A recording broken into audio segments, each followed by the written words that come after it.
joined today by my watchmaker, Steve. Steve, thank you so much for joining me, where he's going to be answering some of your most asked questions. So let's get right into it.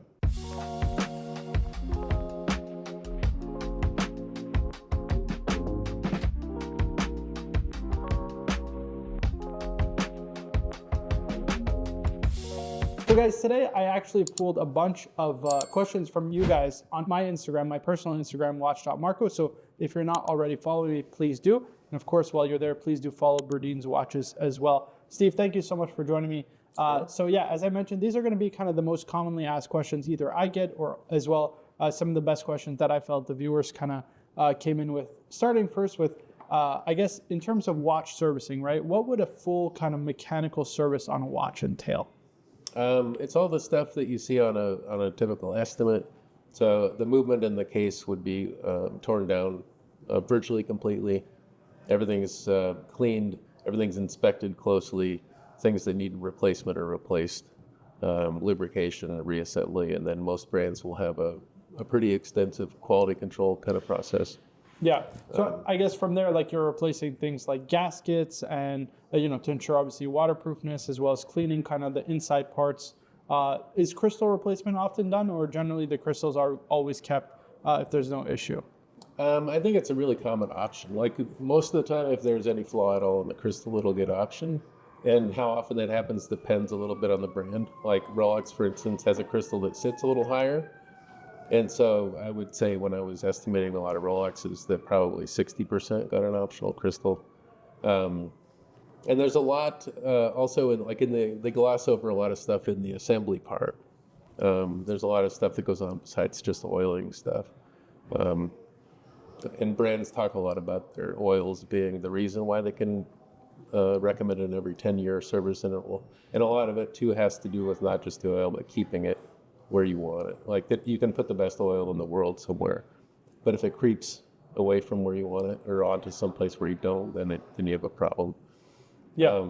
And I think a lot of the 10-year thing too is the case, the gaskets, like you said, which is not glamorous. And I know watch enthusiasts probably think more about movements than they do about anything else, but I think they might come up with a movement that it can go 20, without a service. But if the gaskets are only going 10, you're going to be limited to a 10-year interval unless you want the water full of watch or the watch full of water. Which is really important to protect it, obviously. Now, when you're kind of assembling, disassembling a movement, right? And then obviously you have to test it, make sure it's running well, regulating it the whole nine. Obviously you hear some brands like Longo famously says that they assemble, disassemble, regulate it, test it, and then reassemble or disassemble and then reassemble the watch to make sure the quality is absolutely perfect. Do you see that from a lot of brands, or is it just kind of once you reassemble it and it's been kind of cleaned and thoroughly oiled, that at that point, you're kind of good and the watch is put back together? Yeah, in fact, once it's together, unless there's an issue, which there shouldn't be, then you're done. One of the things too that I think it took a while in watchmaking school to get this internalized, but the repairing of the watch is done on the disassembly. Like everything that you need to do should be done by the time it's clean and ready to go back together. And if you're fixing it while you're assembling it, then you made a mistake on the disassembly. So the assembly should be very straightforward, right. At least on a pretty basic watch. Like I'm sure on very complicated things, that's a real process to watch over days, So then you have a problem keeping dust out of it, even in a clean environment. But yeah, it's very rare for something to fail, say, a power reserve test in a quality control. You might have an amplitude issue you have to look for a cause for. But the power reserves, like in 15 years of working on watches, I think I've seen like half a dozen maybe watches fail a power reserve. Like that means you missed something obvious generally. Yeah, and you've serviced hundreds, if not thousands of watches now at this point. Yeah, that makes sense. Now, one thing I hear all the time, right, is if it isn't broke, don't fix it. Right? That's probably the most common, I would say, myth or misconception in watches. Just because a watch generally needs service, right, just regularly for regular maintenance. Can you speak a little bit about that, the whole notion that if it doesn't work or if it isn't broken and it's still working, keeping decent time, that you shouldn't get it repaired? Yeah. Or service, rather. You can find, it's not uncommon to see a watch that when you open it is just desperately in need of service, and yet it looks decent on a timing machine. The automatic device is a thing that a timing machine isn't going to look at.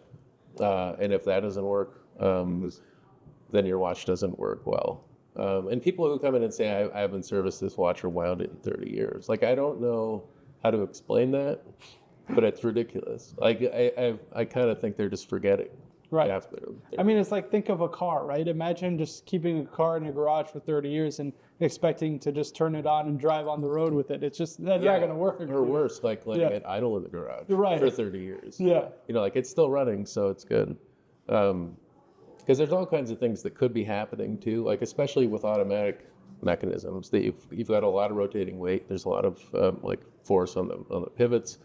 And once that starts to wear, the rate of wear is not linear at all. Like, it skyrockets, and that rains crap into everything in the movement. And that's going to start wearing too. So if you're servicing a watch like every 7 years, like I think Rolex says 7 to 10, but if it were my watch, even if it's running perfectly, I would take it in every 10. I'd go to the end, even if it's perfect, because it's not perfect. You just don't know it.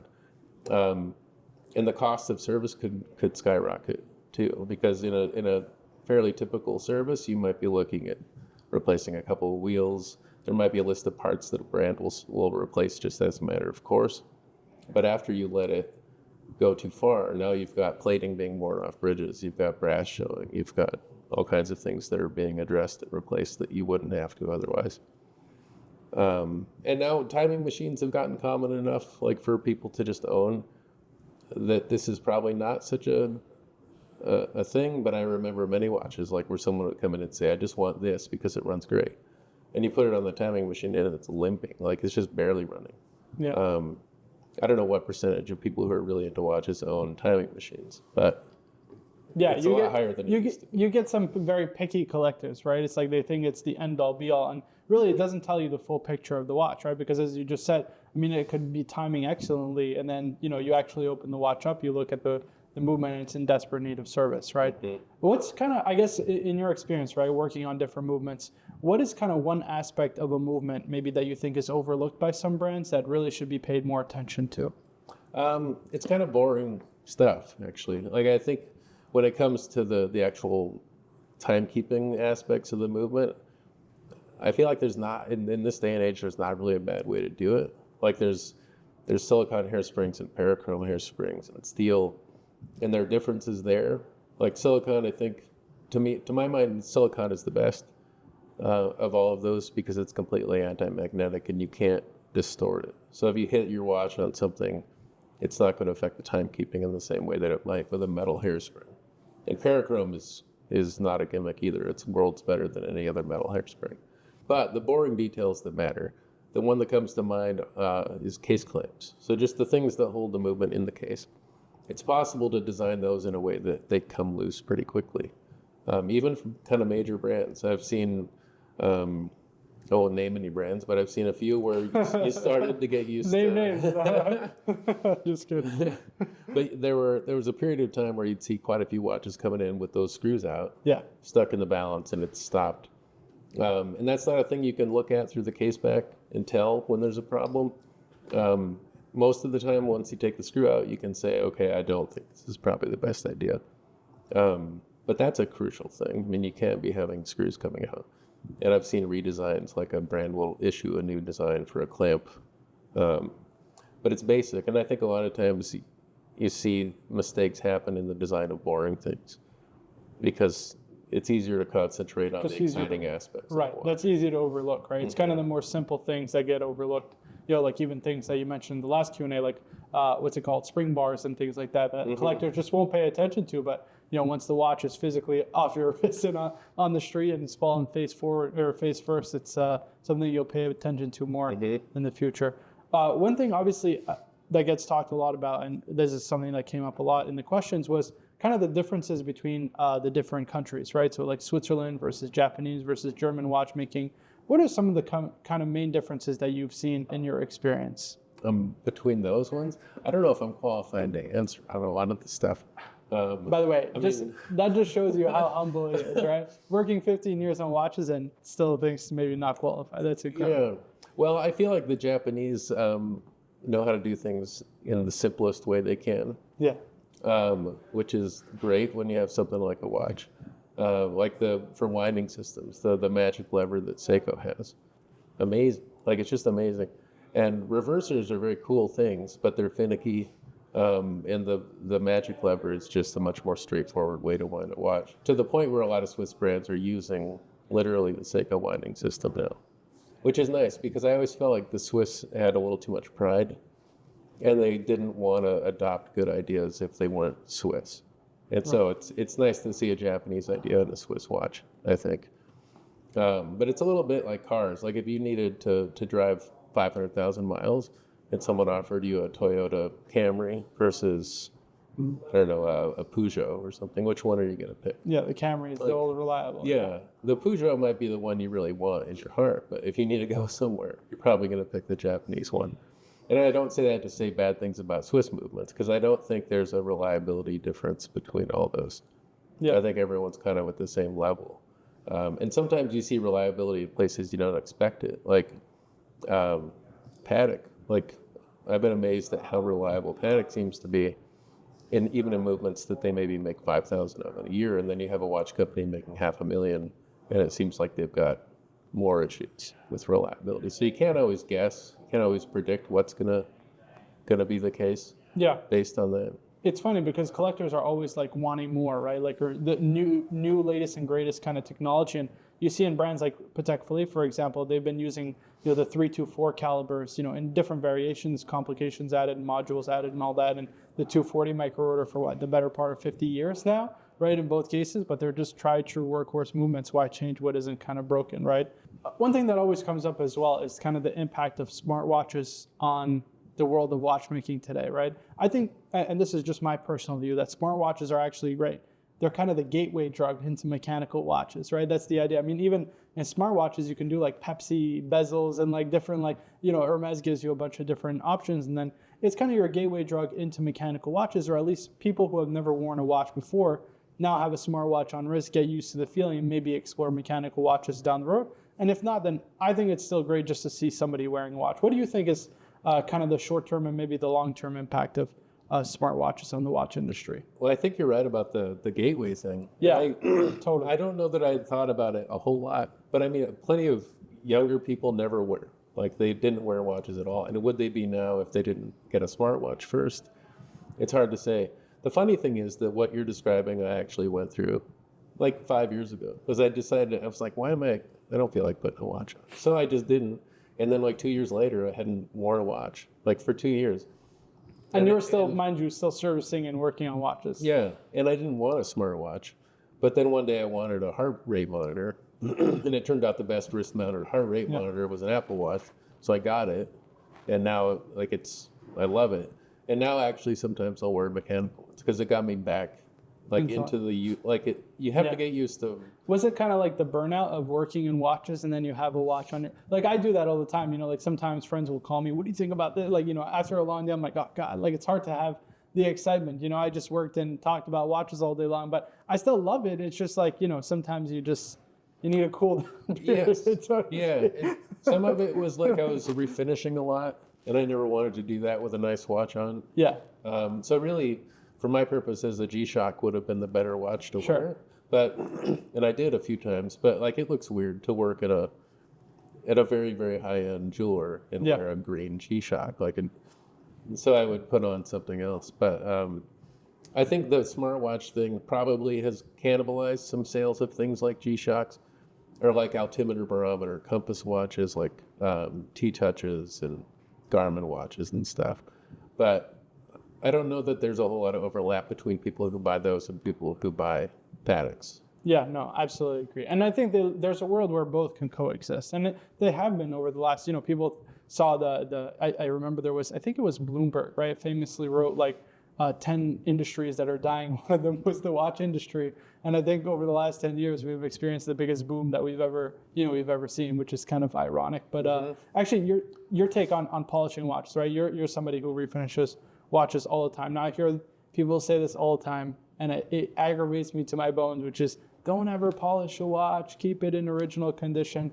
Can you speak a little bit on kind of polishing watches? What's your take on it? Me personally, I don't care. Like I think a refinished watch is no issue, right? You're essentially restoring the factory condition of the watch. I know some people are very particular, but What's your take? Should somebody opt to polish or not to polish? I think there's something weird about taking a more moral stance on watch. Agree. It's not so black and white, you know? Yeah, and a lot of it. So I think a lot boils down to what you want to do with the watch. So if you're hoping that your Submariner is going to be, 5 times more valuable in 10 years, Right. don't polish it. Right. Because probably, things are going to be much more, the market for an unpolished Submariner is better. Yeah. But if you have a 30 millimeter Datejust in steel and gold, polish it. If you're going to sell it, you're going to get more if it looks new. Yeah. So it's the reverse of the usual assumption that things are like. I think when people are super into watches and they're looking for a watch that's untouched, it's easy to forget that not everyone's like that. Right. So not everyone values that in a watch, and more power to any of them. One critical thing is that if you are going to get it polished, don't hand it to someone who has no business polishing a watch. Yeah. And That's really the main point, right? It's bad refinishing that kind of causes a lot of the stigma around polishing a watch, just because there's nothing wrong with the polish so long as it's done okay, right? By somebody competent and capable. But obviously a bad polish will totally, we took in an AP City of Sales, right? And which is a Royal Oak chronograph. And AP is probably the king because the polish is so particular, right? The grain of the polish in particular is so particular, you have to get it right. And when it's overdone or done poorly, then it looks terrible, right? And it's so obvious. So yeah, it's about finding the right person for the job, really. Is what I would say. And even on Rolex, it's an easier watch, I think, to polish. At least there's terrible Rolex jobs. We've seen a couple of them, even just this week, right? Yeah, very recently. Yeah. And I think people assume, there's nothing to it. Yeah. And then they go and they do something horrible. And it probably passes inspection sometimes, depending on who's looking at it. But another factor that goes into this, I think, is if you don't, let's say you do want to have a watch that you can polish, that can kind of inform which one you buy too. Because if you want a watch you can polish 3 times and have it look essentially new, don't ever buy something with a fluted bezel. Because you polish that once and it's not new anymore. It's never going to look new again. So for me, the ideal watch, take a Rolex with a domed bezel, steel. You can polish that if you do it responsibly several times and have it look pretty much indistinguishable from new. Or an all satin finished bracelet, you can do forever, almost. Whereas a GMT, something, an oyster with polished center links, if you're doing, if it's got a significant amount of damage on it and you refinish it, it doesn't look new. Right. It'll look a lot better. And from on the wrist, 5 feet away, it might look new. But it's never going to be what it was. And a satin finish bracelet can be brought back much closer to a new looking condition. So if you're willing to polish a watch and you want to be able to do it and you want it to look great in 30 years, think about how hard it is to do it. Buy something with a ceramic bezel. A Daytona with a ceramic bezel instead of a steel or metal bezel, because that engraving is so fine. Sure. There's not a whole lot you can do refinishing wise. So last question for you, and I'll let you get back to it, was how to get into kind of the watch industry, right? This is something I get asked all the time, and I tell people, your network is your net worth, right? Obviously, for watchmakers, it's a little different, right? It's a much more particular practice. What would you recommend for somebody kind of looking to become a watchmaker? Kind of what's the avenue? Is it going to school like you did, or is it just kind of fiddling with stuff from the I don't know, flea market or something? What would you recommend? I think that's a great idea. The last thing, one thing I would caution people against is believing anything they see on YouTube, because it's the internet. Everything that people say is true, right? There are watchmaking techniques that I had never heard of until I watched some YouTube stuff. Yeah. And I've seen multiple people do the same thing. And and this particular thing is a method of oiling escapements. They seem totally unaware of the 2 or so sensible ways to do it. And they do it in a way that's absolutely harebrained. And I don't know how this happened. One of them refers to himself as a master watchmaker. But if you want to know here's where this screw goes, probably YouTube is useful. But I would encourage people to buy some tools and mess around. Like I did that before I went to watchmaking school, and I didn't do too much tinkering. And after I was in school, I realized I bought a lot of stuff that's pointless. Yeah. And it's a really cost-effective way of learning, right? Just because, I mean, you get to work on stuff that's not so valuable, right? And, you know, what's it going to cost you? Yeah. $100, but it's a whole lot of fun. Yeah, and I think school is still the best. It's the best way to do it that's easy to find. Yeah. And there's still a number of good schools. Like any SATA WOSTEP school is good. They're kind of moving away gradually from having like a really regimented, like everything's WOSTEP or everything's SATA. Because brands have decided, I think, that in 2 years there are things they're teaching that no one is ever going to use probably, and they have better things to do. Like, so the SATA program was kind of born out of a desire to get more like retail ready kind of stuff, like refinishing into the program. And so Rolex now has their own school. I mean, they always had a school, but it was a 2-year SATA school. And now it's a shorter program, but it's much more focused on Rolex. So if Rolex is what you really want to work on, then you have one choice, and that's the Rolex school. Yeah. Or Patek has an in-house school now. So any of those choices are really good. And there may be very good ways to apprentice as well. Like apprenticeship has always been a thing, but it's more, there's an intersection between brand support and apprenticing now that didn't exist then. Where if you go to a dealer who has a relationship with Rolex or with Richemont, you can do a thing where you hit the ground running, you work on stuff, and then you get into as many trainings as possible. And you kind of just become a watchmaker over a longer period of time with more real world experience and without a SATA certificate. But I think that the level of care, like the level of concern that the brands have for certificates that aren't their own certificates is declining. Yeah. So they're more open to other avenues that people can get into this. And part of that's, I think, just necessity, because they need watchmakers. They're not making enough of them. And so Yeah, Rolex is poaching them all, so to speak. And then all the kind of watchmakers are going either to Rolex schools or, you know, are getting financed by Rolex. So it's hard not to work for them. I know that's a huge issue, at least in Switzerland right now, is the lack of availability for watchmakers, for sure.